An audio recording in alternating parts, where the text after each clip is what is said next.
Дозволете да ги информирам граѓаните со задоволство. Првиот состанок го одржав како премиер или председател на владата на Република Македонија со амбасадорот и неговиот тим, со амбасадорот на Европската унија.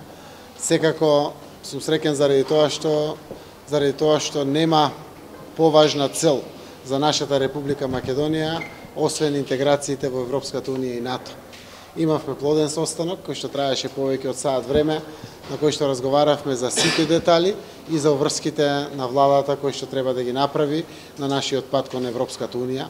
Разговаравме за отпочнатите проекти, разговаравме за она кое што представува континуитет во работењето на тој пат, но најмногу секако разговаравме за реформите. Ги дефиниравме отприлика агендите кои што предстојат пред нас. Го запознав амбасадорот со новите министри, нивните надлежности, советите како ќе ги поставиме и како ќе бидеме целосно посветени на целиот овој интегративен процес од секој аспект.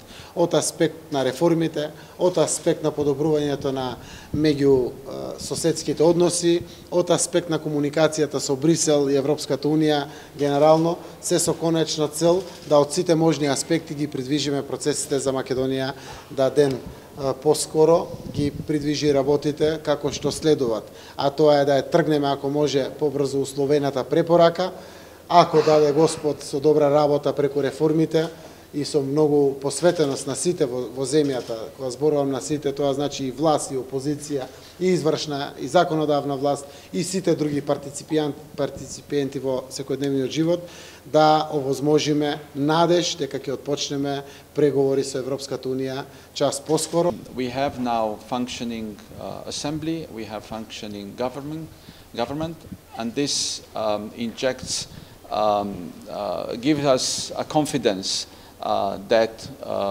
the country is coming out of the crisis, and give us confidence that we can look to the future with optimism. Indeed, also yesterday, I think Vardar injected a lot of optimism in the feelings of people, and that's how we feel as well. That now is the time to start real work, to start work with the reforms.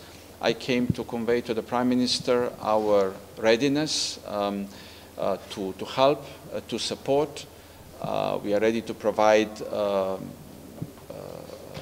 guidance or assistance, whichever government will need to do the reforms. But at the end, of course, the decisions are to be taken by the government. We also discussed the important issue of reaching out and getting all political parties and all people on board for the reforms needed for European and Euro-Atlantic integration.